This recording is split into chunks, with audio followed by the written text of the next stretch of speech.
Hi. വേനൽ മാറി വർഷം വരവായി. കാലവർഷത്തിൻ്റെ ആരംഭത്തിനൊപ്പം തന്നെ നമ്മുടെ സമൂഹം ഒട്ടനവധി വൈറൽ രോഗങ്ങളുടെ പിടിയിലാണ്. ഡെങ്കുപ്പനി പൂർവാധികം ഭംഗിയായി വർഷാവർഷം വരുന്ന ഡെങ്കുപ്പനി ഇത്തവണയും താണ്ഡവമാടി തുടങ്ങിയിട്ടുണ്ട്. ഒപ്പം ഹാൻഡ, നിപ്പ, ജപ്പാൻ ജ്വരം, കൊറോണ പിന്നെ നമ്മുടെ നാട്ടിൽ ഇപ്പോൾ സാർവത്രികമാണ്. ഇപ്പോൾ ആർക്കും കൊറോണയും പരിശോധിക്കേണ്ട, ഡൈമറും പരിശോധിക്കേണ്ട.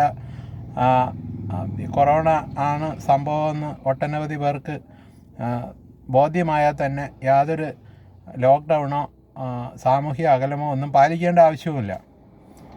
ഇപ്പോൾ ഹാൻഡയാണ് തരംഗം. ഹാൻഡ വൈറൽ ബാധയിൽ ഒരു ആഡംബര കപ്പലിലെ യാത്രക്കാരായിരുന്ന വ്യത്യസ്തമായ 3-4 പേര് മരണപ്പെട്ടു.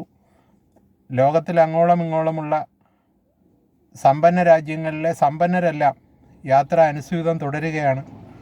ഇതിനിടയിൽ രോഗബാധിതരെ പാർപ്പിച്ചിരുന്ന ഒരു അസൈലം തീയിട്ട് കൊന്നു. അതിലെ അന്തേവാസികളും അതിൻ്റെ നടത്തിപ്പുകാരും വരെ കഷ്ടിച്ച് രക്ഷപ്പെട്ടു എന്ന് വേണം പറയാൻ. അതിലും ഒട്ടനവധി പേര് വെന്തു മരിക്കുകയും ചെയ്തു.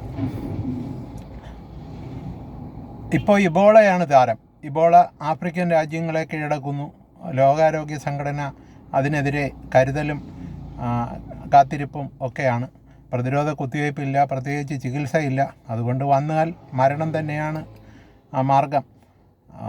രോഗബാധയുണ്ടായാൽ 50% ആൾക്കാർ മരണപ്പെടും എന്നൊക്കെയാണ് നമ്മൾ പറഞ്ഞും കേട്ടും അറിഞ്ഞുമൊക്കെ ബോധ്യം വരുന്നത്. എന്തായാലും കാത്തിരുന്ന് കാണാമെന്നേ പറയാൻ ഇപ്പോൾ കഴിയൂ. കാര്യം മുൻവിധിയോടെ നമ്മളൊന്നും പറഞ്ഞിട്ട് കാര്യവുമില്ല. എന്തായാലും ഇത് ഒരു ബ്ലീഡിങ് ഡിസോർഡറുമായിട്ട് ബന്ധപ്പെട്ട് വരുന്ന ഒരു വൈറൽ സംഭവമാണ്. അപ്പോൾ നമ്മുടെ ഓപ്പണിങ്ങുകൾ വഴി ബ്ലീഡിങ് ചെയ്യുകയും വൈറ്റൽ ഓർഗാൻ ബ്ലീഡ് ചെയ്യുകയും ഒക്കെ ചെയ്യുന്ന ഒരവസ്ഥ, അത് എന്തായാലും അത്യന്തം ഗുരുതരമാണ്.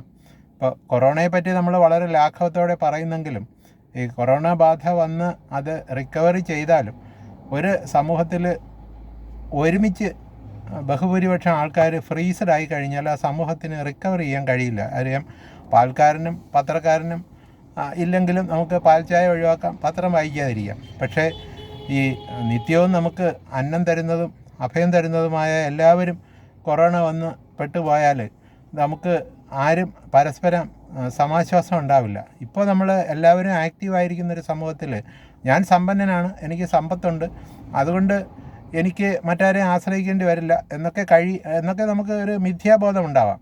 പക്ഷേ ഈ നമ്മളെ ആശ്രയിച്ച് ജീവിക്കുന്നവരും കിടപ്പായി പോകുമ്പോൾ നമുക്കും ജീവിക്കാൻ കഴിയില്ല. നമ്മുടെ സമ്പത്ത് നമ്മളെ രക്ഷിക്കുകയില്ല.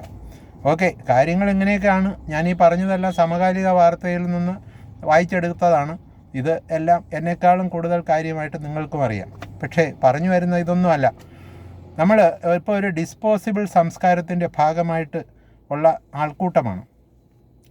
നമ്മൾ കുഞ്ഞുങ്ങളുടെയും മുതിർന്നവരുടെയും ഡയപ്പറുകൾ വലിച്ചെറിയുന്നു.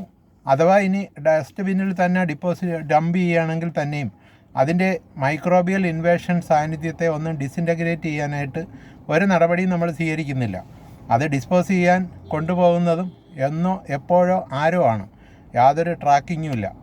ഇനി പാഞ്ഞു പോകുന്ന നമ്മുടെ സർവീസ് ബസ്സുകളും ലൈൻ ബസ്സുകളും പബ്ലിക് ട്രാൻസ്പോർട്ട് സിസ്റ്റവും ഒക്കെ നിരുപാധികം ഈ ഛർദിയുള്ളവരുടെ ഛർദി ക്യാരി ബാഗിൽ കെട്ടി വലിച്ചെറിയുന്നു. ടിഷ്യൂ പേപ്പറിൽ അവരുടെ ശരീരസ്രവങ്ങൾ ഒപ്പിയെടുത്ത് പറത്തി കളയുന്നു. എന്തിന് ആശുപത്രികളിലും കല്യാണ വീടുകളിലും മറ്റ് ആൾക്കൂട്ട ഇടപെടുന്ന പൊതുസമൂഹത്തിലും ബസ് സ്റ്റാൻഡിലും റെയിൽവേ സ്റ്റേഷനിലും എല്ലാം നിരുപാധികം മൂക്കിൽ നിന്നും വായിൽ നിന്നും ചുണ്ടിൽ നിന്നും കണ്ണിൽ നിന്നും ഒക്കെ സ്രവങ്ങൾ ഒപ്പിയെടുത്ത ടിഷ്യൂ പേപ്പറുകൾ പിച്ചെറിയുന്ന ഒരു പ്രവണത മലയാളിക്ക് വളരെ വലുതാണ്. ഇത് നമ്മൾ വളരെ കരുതലോടെ ശ്രദ്ധിക്കണം എന്ന് പറഞ്ഞിട്ട് കാര്യമില്ല. കാര്യം ലോക്ക്ഡൗൺ കാലത്ത് എല്ലാവരും ഇതെല്ലാം പാലിച്ചതുമാണ്. അപ്പോൾ ജീവൻ കുരിശിലേറുന്നത് വരെ നമ്മൾ കാത്തിരിക്കണമോ അതോ മുന്നേ ഒരു കരുതൽ സ്വീകരിക്കണോ എന്നുള്ളത് ഓരോരുത്തരും കരുതേണ്ട ഒരു കാര്യമാണ്. വെറുതെ ഓർമ്മിപ്പിച്ചു എന്ന് മാത്രം.